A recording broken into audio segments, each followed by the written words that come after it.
Eu sou Danilo Martins. Boa noite especialmente ao Michael Grease. Boa Queria noite, agradecer Danilo. mais uma vez a sua presença aqui, participando dessa aula aberta hoje. Eu que agradeço. Bom, a minha pergunta é a seguinte, Michael. Eu percebi, no desenrolar das suas 3 obras, diferenças muito marcantes. São gêneros... Senhoras e senhores, desculpem, interrompemos no momento essa transmissão. Sim. Porque tem um efeito relacionado ao livro do Michael Grease para acontecer neste momento. Não sei se é um efeito sonoro, se é um efeito imagético, mas algo vai acontecer nesse momento.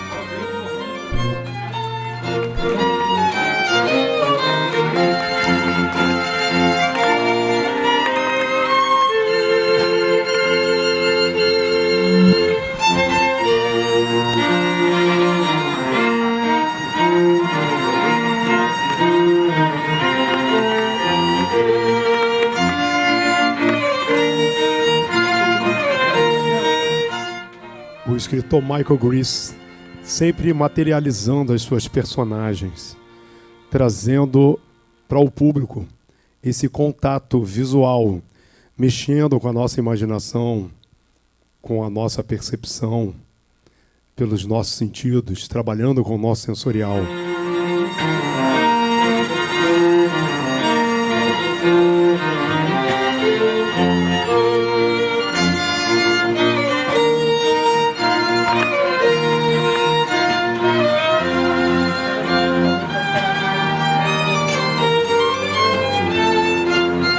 Uma salva de palmas ao Michael Grease.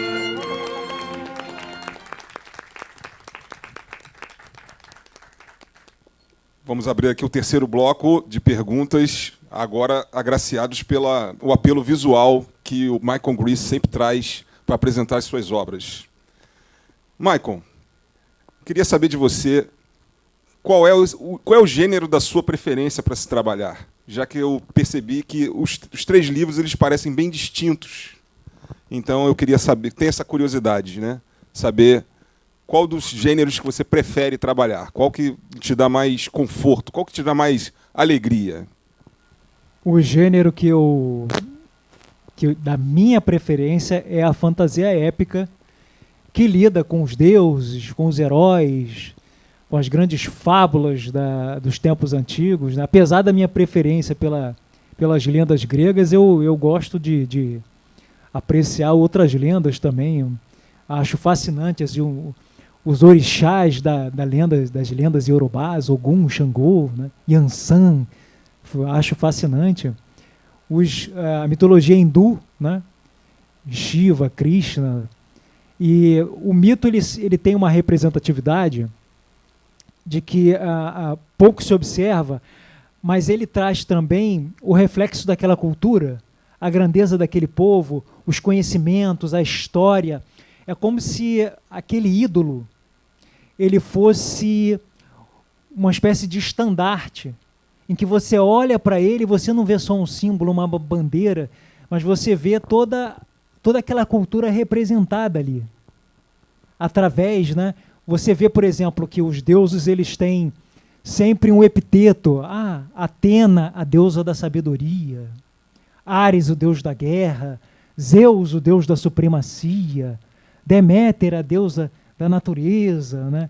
Tudo bem pontual. Bem pontual. Então, te traz toda essa representatividade, todo esse conjunto de informações, né? Que, de certa forma, você acaba quase que incorporando automaticamente, porque você vê o novo, você vê o diferente, ou você se acha representado naquilo ali, né? Você olha, por exemplo, pessoas que vão olhar assim, por exemplo, que é um descendente de europeu, né? Aí você vai colocar lá a estátua de Ogum, aí de repente ele não vai ter tanta identificação, não vai se sentir ali representado, não vai ter aquela conexão quase que espiritual, consciencial, psíquica com aquela imagem ali. Mas aí você vai ver uma pessoa que tem aquela ancestralidade ali, aquela ancestralidade africana forte, representativa. Ele vai olhar para aquilo ali vai tocar ele profundamente, ele vai se sentir ali representado. Então, eu gosto da fantasia épica por causa disso, porque aquele ídolo, aquela imagem, ela representa muito mais do que propriamente isso. Porque as pessoas se apegam muito à imagem. Não pode adorar, não pode venerar, não pode estudar, mas vai muito mais além do que uma imagem. Às vezes é uma história de um povo inteiro que está representado naquela imagem, então representa muito mais do que aquela cor, aquela estátua, aquele molde, né? Então a fantasia épica me toca porque ela tem essa representatividade profunda. Perfeito. Como se a fantasia, no caso, ela ajudasse você a entender e a compreender, aceitar a sua própria realidade. Exatamente. Perfeito. Exatamente. Perfeito. Obrigado, Maicon. Eu que agradeço. Davi Showman. Prazer, Maicon. Eu inventei um nome agora, Davi Phillips, para ficar mais bonito. Davi Phillips. Desistiu do Showman? Não, é só para o momento agora. Tá. Davi Showman, eu sou coach também, eu ajudo homens, né, a conquistar o sexo frágil. Sim. Eu gostaria de fazer uma observação que suas astronautas são muito bonitas e dá até vontade de fazer essa viagem com elas, né? Maicon, eu gostaria de fazer uma pergunta referente a um dos seus livros. Sim. Hércules e Thor, O Legado do Trovão, acertei? Isso, acertou. Então eu sou meio leigo, meu, vamos dizer assim, me fugiu a palavra agora, mas eu vou lembrar. Não, cara, o meu forte, como eu já disse que eu sou coach, como eu te disse, é outro ponto. Mas eu entendo um pouco, assim, bem levemente, de mitologia grega e mitologia nórdica também. Sim. E eu observo, né, que a história desses heróis e desses mitos, em filmes e séries recentes, elas não são contadas da forma original, pelo pouco que eu conheço. Sim. Por quê? Você tem alguma opinião sobre isso? O que acontece? É um processo, como eu tinha falado com vocês, aquelas pessoas que estão ali, por trás das câmeras, né, na produção de um filme, o que ele observa, né? Ele vai fazer o filme, né? Mas aí ele quer o quê? Ele quer o teu prolongamento dessa carreira, então ele não pode perder aquela oportunidade, né? Então o que ele pensa? Poxa, eu tenho que fazer um produto, né, que vai dar o dinheiro, que o estúdio espera, porque aí eu vou garantir o meu trabalho, mas aí eu preciso que todas as culturas absorvam aquela história que eu estou contando. Se eu, por exemplo, pegar e colocar o filme para o Brasil, a cultura brasileira absorveu, gostou, bacana. Mas aí eu pego aquela história e levo para a China, e os chineses odiaram, né, detestaram, eu não vou ter lucro lá na China. Porque me disse eu estou errado, porque a história de Hércules, assim, vamos dizer que eles tentam colocar assim, aquela saga do herói nos filmes, mas na realidade ele, parece que ele se eu estiver errado, ele estava bêbado, matou a família dele, mais ou menos isso. Era tipo uma procura pelo perdão, vamos dizer assim. Sim. Não pela busca de se tornar um herói. Essas histórias, elas são tragédias da existência humana que foram transformadas em fábulas. Então os antigos lá, estudiosos, né, observavam as tragédias humanas e procuravam ali representar numa interação com o divino. Então a história original do Thor, por exemplo, ou do Hércules, ela é extremamente trágica, é uma tragédia, né? Por exemplo, as pessoas entendem os 12 trabalhos como uma saga heróica, poder, dinheiro. Não. O Hércules, né, ele tem assim um acesso de loucura e bebedeira, ele extermina a esposa dele, a esposa Megara, os 3 filhos dele, Terímaco, Deícon e Creontíades, e ainda mata 2 sobrinhos, Creonteu e Creontíases. Ele tem esse acesso de fúria, esse acesso de loucura, e ele extermina a família dele. Acaba com 2 sobrinhos, 3 filhos, e mata a mulher dele. E aí ele não fica em Tebas, que é a cidade onde a família dele vivia, para pagar pelo crime, ele foge. E ele se esconde em Maratona, numa fazenda de abelhas. E aí ele fica 3 anos foragido. Muito tempo depois, o herói de Atenas, o herói lendário de Atenas, Teseu, encontra ele em Maratona e convence ele a ir até o oráculo de Delfos, para que o oráculo de Delfos determine qual é a penitência dele, que ele tem que pagar aquela penitência. E aí ele vai até o oráculo de Delfos, que na época era uma sacerdotisa, uma pitonisa, né, de Apolo, chamada Xenocleia. E ela fala para ele, olha, para você pagar essa penitência, você vai ter que ficar 10 anos como escravo do homem que você mais detesta, que era o primo dele, o rei Euristeu. E você vai ter que cumprir todas as tarefas sem contrariedade. O que ele mandar você fazer, você vai ter que fazer. Só dessa forma é que você vai pagar. Mas por que você acha que eles escondem, quando você vê nos filmes, nas séries? Eles escondem, né? Eles escondem, por quê? Porque essa informação, por exemplo, para o público infantil, para o público adolescente, seria, de certa forma, para eles, muito traumática. Acaba com aquele negócio do herói, né? Isso. Por exemplo, você falar que Hércules matou a família dele. O Hércules, por exemplo, eles querem mostrar a saga do herói.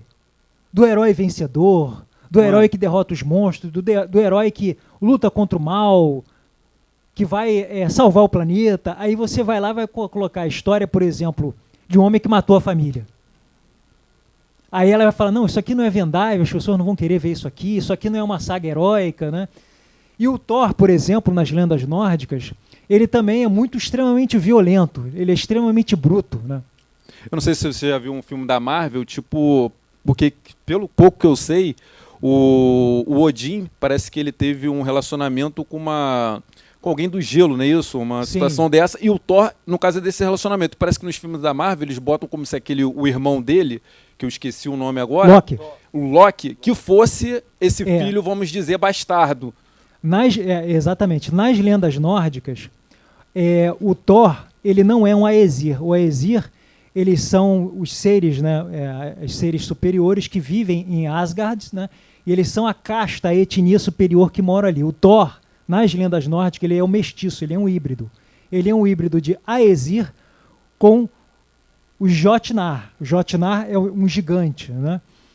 E a mãe dele, Jorda, era uma giganta do gelo. Sim. Ou seja, ela era de uma outra civilização, de Jotunheim. Jotunheim é a terra dos gigantes do gelo. Nas lendas nórdicas, o Odin, para ele poder alcançar a paz com esses outros reinos da Yggdrasil, né, porque existem vários reinos conectados à Yggdrasil, a árvore do universo, e os galhos delas funcionam como se fossem túneis dimensionais que interligam esses reinos, né, conectados pela essa Yggdrasil. E o Odin, para fazer paz com esses outros reinos, ele vai tendo filhos com representantes desses outros povos. Então, a tentativa dele de ter um filho com a giganta Jorda é uma tentativa de trazer paz para duas raças, né? Ele mistura as duas raças, cria um príncipe das duas raças, e aí cria uma familiaridade com aquele povo para acabar com a guerra, né? Então, ele é um mestiço. Só que nas lendas nórdicas, ele odiava os gigantes do gelo, só que ele tem sangue de gigante do gelo. Então, para ele provar que ele era um filho legítimo de Odin, que ele era digno do trono. Na realidade, eles querem passar essa imagem que o herói não erra, é o cara que não... Isso, exatamente. E na realidade, todo mundo tem esse pouco de, vamos dizer assim, humanidade, né? Esse lado de errar. obscuro, né? E eles querem mostrar que o herói não pode errar, não tem que ser aquele cara perfeito, certinho. Isso, exatamente, para que aquela história possa ser vendável. Vendável, né? Correto. Muito obrigado. Foi muito esclarecedor e obrigado pela paisagem também. Obrigado. Michael. Sim. É um prazer, é um privilégio estar aqui com você, porque esse escritor, esse sonhador, esse visionário, né, esse viajante, esse homem que transita nesse metaverso, que se relaciona com esses personagens, nesse universo paralelo de situações. Mas, certa vez, ouvi uma entrevista sua e você dizia sobre a realização de um escritor ao ver a sua obra materializada. A propósito, eu vi algumas estatuetas e gostaria de ganhar uma de presente. A materialização dessa sua obra. E nesse mesmo discurso, você disse que você iria materializar a sua obra. Então, eu queria te perguntar o seguinte, como é o diálogo entre esse Michael, escritor, viajante, que navega nesses mundos que para nós são irreais, né? Mas na realidade eles existem, né? Eles coexistem conosco, nós só não conseguimos, como você, enxergar, mas eles existem. Como esse Michael consegue dialogar, se relacionar com esse Michael que é pé no chão, que é empreendedor, que é adepto da filosofia do faça acontecer? Poxa, eu tô até emocionado agora, né? Você enxergou esse Maicon aí, de certa forma até é uma realidade, né? Mas eu observei que esses momentos dos lançamentos do livro era um momento único que o universo estava me proporcionando. Então, os seres humanos iriam sair dos seus lares para ir no evento do Maicon. E aí eu observei, bom, essa é a única oportunidade que eu tenho. Aquele ser humano ele só vai me dar atenção naquele momento. Eu não posso perder essa oportunidade. E eu não posso assim esperar que ele vá se aprofundar nessa fantasia só quando ele decidir, talvez, quem sabe, ler o meu livro. Eu preciso mostrar para ele parte dessa magia, parte dessa existência, parte dessa materialidade ali quando ele estiver ali, porque vai ser a minha última chance de mostrar isso para ele. O astronauta, o herói, é a única oportunidade que eu vou estar tendo. Provavelmente eu não vou ter outras oportunidades, essas pessoas não vão estar olhando mais para mim, não vão estar ouvindo o que eu estou falando. Então eu não posso deixar essa oportunidade de perder, eu não posso ser só meramente um autor que faz uma dedicatória. O meu evento não pode ser assim, é uma fila em direção a uma mesa, aí está ali o escritor, aí a pessoa vem, oi, tudo bem, faz uma assinatura e ela vai embora. Aí vai outro, e assim se encerra a interação. Aí eu olhava para aquilo ali e falei, meu Deus, isso é a magia, isso é a fantasia? Para mim isso parece um despachante que está vendo os materiais ali, ele, próximo. Aí eu perguntava, falei, não é isso que eu quero proporcionar. Eu quero que a pessoa venha aqui, ela como um doce, que ela veja uma música, que ela veja cores, estatuetas, acontecimentos, ela veja um fóssil, ela veja o astronauta, né? Por quê? Porque é o único momento em que eu estou tendo para mostrar, oferecer aquilo que eu quero oferecer para eles. Porque, como eu disse em certas entrevistas, essa fantasia, assim como uma supernova, ela está estourando aqui dentro de mim, ela está explodindo. E aí essa explosão é tão grande que aquele pequeno contato da dedicatória não vai ser suficiente para mostrar o que eu quero mostrar. E eu preciso que essa pessoa que está ali, dedicando aquele tempo precioso da vida dela para estar no evento do Maicon, ela entre em contato com essa fantasia que está estourando dentro de mim. Então esse Maicon que você falou, né? O Maicon que faz acontecer, o Maicon que cria, né? Ele faz com esse propósito de, não para si, mas para o outro, que está lá saindo da casa dele, está pegando um ônibus, choveu, vou lá no evento do Maicon. E aí essa pessoa vai parar aqui, vai me dar a sua atenção, vai dedicar esse tempo precioso, e ela não vai levar essa fantasia para casa, ela não vai ter nenhum nível de interação, não, eu não posso. Então esse Maicon que você falou, que faz acontecer, ele faz acontecer justamente para aproveitar essa oportunidade única de oferecer essa fantasia que se propõe nesse momento raro, né? Então esse Maicon aí, né, que entra nessa jornada hercúlea, procura fazer acontecer para que justamente esse momento fantástico, maravilhoso, como esse aqui, ele não se perca, ele não seja lançado em vão, né? Que essa oportunidade seja aproveitada da melhor maneira possível, né? Tanto para mim, mas principalmente para esses outros que estão interagindo comigo. Então esse Maicon, ele vai à frente para fazer acontecer justamente por isso. Mais do que um escritor, você é um exemplo para todos nós. Muito obrigado. Obrigado, meu amigo. Obrigado. Não esperava em séculos ouvir isso. Meu nome é Marcos Paulo e você é o Michael Greasy, e eu queria fazer uma pergunta, que o Haroldo tinha feito uma pergunta minha que eu ia fazer, mas eu tenho uma cartinha na manga, e essa minha carta na manga é essa.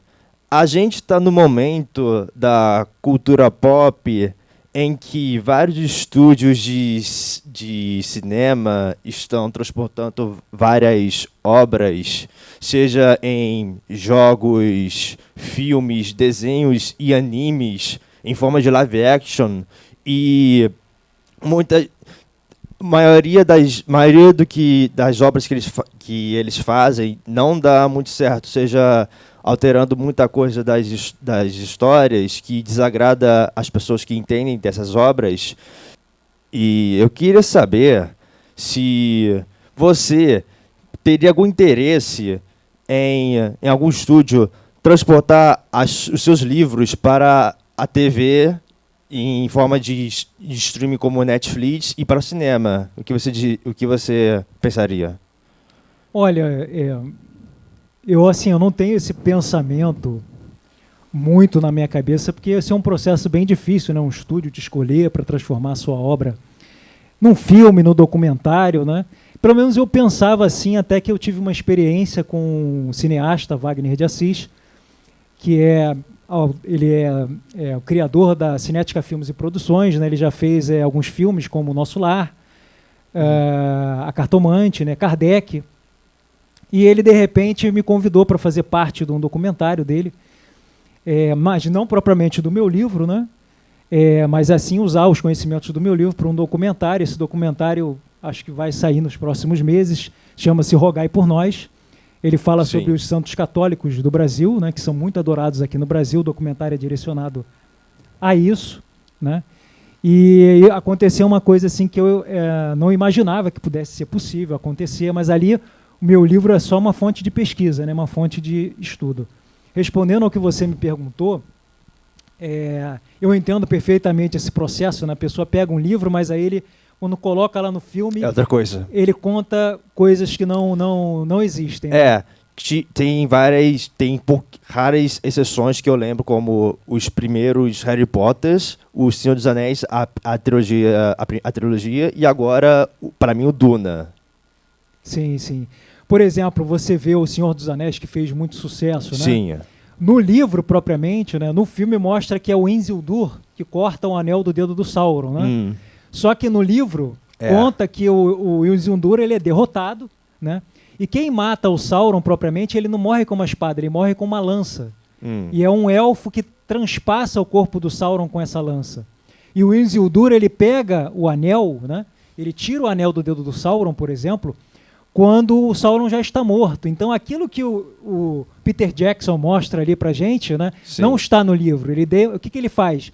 Ele pega aquele conteúdo e ele dá uma outra versão, porque ele acha que aquela versão será mais vendável do que aquela que está sendo escrita no livro. Então, então, pelo que entendi, você não tem interesse das suas obras em livro. Por exemplo, se o estúdio, né, chegasse assim para mim, Maicon, nós vamos ser genuínos com o seu livro, né? Nós vamos, a gente não vai inventar nada, a gente vai contar propriamente a história que está aqui.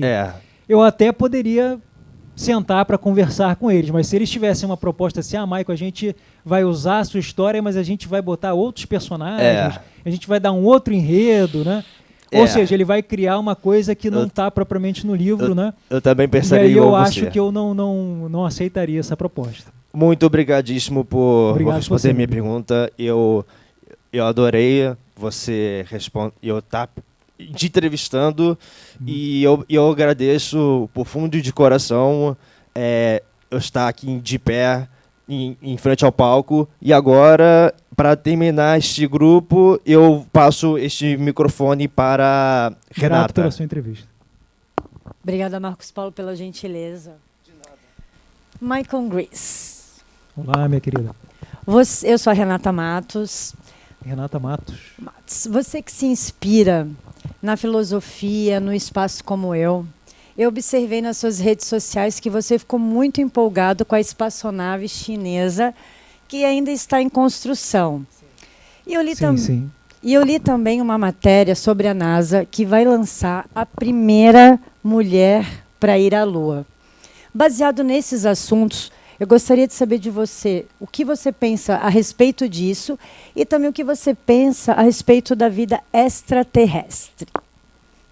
A NASA já está há algum tempo com esse projeto, né, de fazer uma nova abordagem à Lua, uma nova expedição à Lua, mas agora a ideia deles é levar uma expedição feminina, né? E isso cai diretamente na proposta do livro, né? Mas assim, eu não me baseei assim na NASA, né, no projeto deles, né? Eu acho que na época, eu acho que eles nem estavam falando sobre isso, né, em 2016, eu acho que é mais recente agora, mas acabou calhando, né, com a ideia do livro. Justamente, né? Eu até li essa matéria, pensei nela em te falar, porque o livro é baseado na colonização de mulheres na Lua Europa. Isso, exatamente. E como essa moça, essa senhora, essa mulher, né, esse centro feminino vai para a Lua pela primeira vez, eu achei interessante, vai ser esse ano, como coincidiu, porque nas redes sociais você falou ali que era uma evidência da espaçonave chinesa. Então, gostaria que você falasse mais sobre essa sua empolgação e também sobre se você acredita na vida extraterrestre e quais fundamentos referente a isso. Eu acho que eu teria que tocar em assuntos do passado para poder me aprofundar, só que aí eu vou ter que ir muito longe, né? Mas a mulher, por exemplo, na Grécia e na Roma Antiga, ela tinha um papel de muita importância, apesar de não ser o ideal, né? Por exemplo, nas cidades-estados, antes de você tomar uma grande decisão na estrutura da cidade, você tinha que ir ao oráculo de Delfos. Os governantes iam ao oráculo de Delfos. E o oráculo de Delfos ele era controlado pelas pitonisas, né? Por exemplo, quando eu falei do rei Leônidas de Esparta, ele, antes de ir para as Termópilas, ele vai no oráculo de Delfos. Pergunta às pitonisas se ele deve ir lá e se sacrificar. Na Roma Antiga, por exemplo, os testamentos dos imperadores, as grandes decisões que eram feitas no Senado romano passavam pelo crivo das Vestais, as ordens das Vestais, que eram as responsáveis por manter o fogo sagrado de Vesta, né? E esse processo de um pouco da perda assim, da importância, essa ideia de submissão das mulheres, ele vem quando o cristianismo torna-se a religião oficial do Império Romano, a religião estatal. E aí o imperador Flávio Teodósio I obriga a civilização ocidental, ou seja, os gregos e os romanos, a subjugarem aquelas tradições judaicas, né? E aí a mulher que tinha esse nível de importância, essa liberdade, né, ela perde toda essa importância, porque nas tradições cristãs judaicas daquela época, a mulher tinha que ser colocada nessa posição de submissão. Para o homem não mudou muito, eles continuaram no regime do patriarcado, centrados no poder, mas aí a mulher foi diminuída assim, vertiginosamente, que ela perdeu a sua fala, perdeu a sua emancipação, ela perdeu a sua politização, ela perdeu o acesso ao conhecimento, né?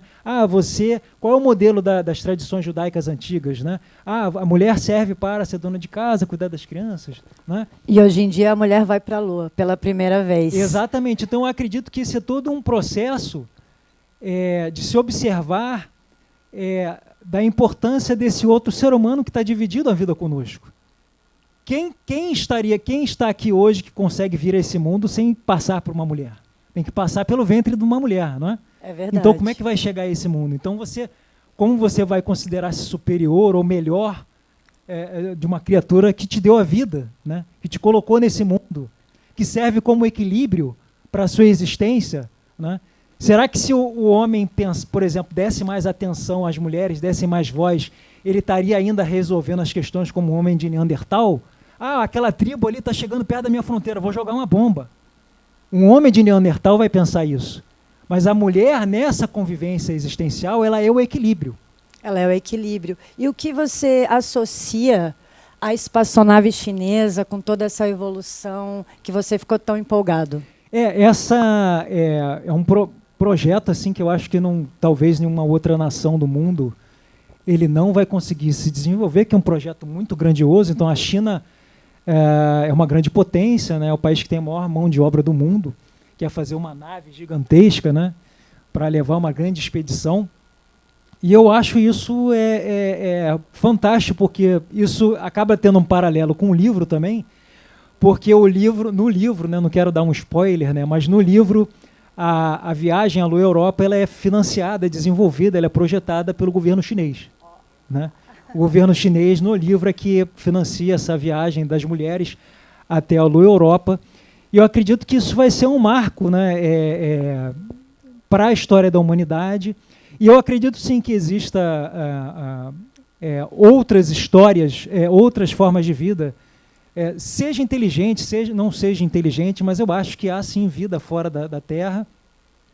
E eu acho que isso vai ser, um contato com isso vai ser transformador para o ser humano, porque ele vai ver o quanto é minoritário, o quanto é pequeno o raciocínio dele, né? Você vê milhares de sistemas solares, milhares de planetas, milhares de galáxias, 200 milhões de galáxias cheias de planetas, e aí você vai pensar, poxa, o logos do universo, existe tudo isso para ter vida só nesse cubinho de areia chamado planeta Terra? Mas deixa eu te perguntar, você acha que o ser humano, para finalizar a pergunta, né, o ser humano ele está preparado para encontrar um outro ser que não é dessa Terra? Será que ele está preparado para trocar informações? Olha, infelizmente, o ser humano não está preparado para esse contato, porque ele já causa, né, um alarde tremendo quando ele se depara no mesmo ambiente com uma pessoa que tem a cor da pele diferente dele, ou tem uma sexualidade diferente da dele, ou tem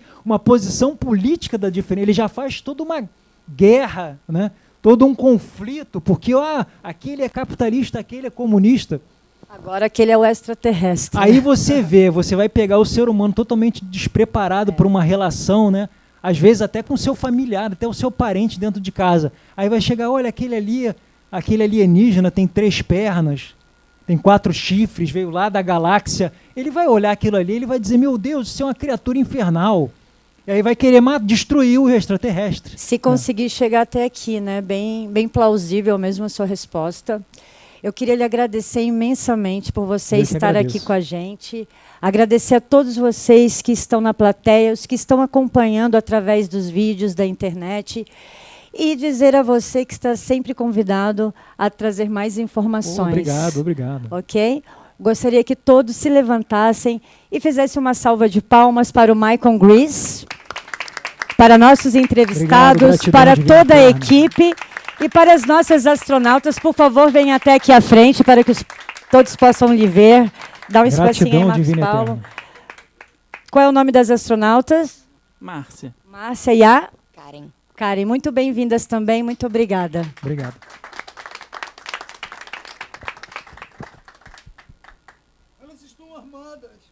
Calma, não vai te matar, não. Muito obrigada. Nessa viagem elas não sabem o que vão encontrar em outros mundos, né? Então ela precisa estar armada, porque pode ter uma figura agressora, né? Então ela tem que se defender de alguma forma, né? Muito obrigada, professor Milton, por essa grande experiência também. Até mais. Até uma próxima estação. Caríssimo Milton Júnior.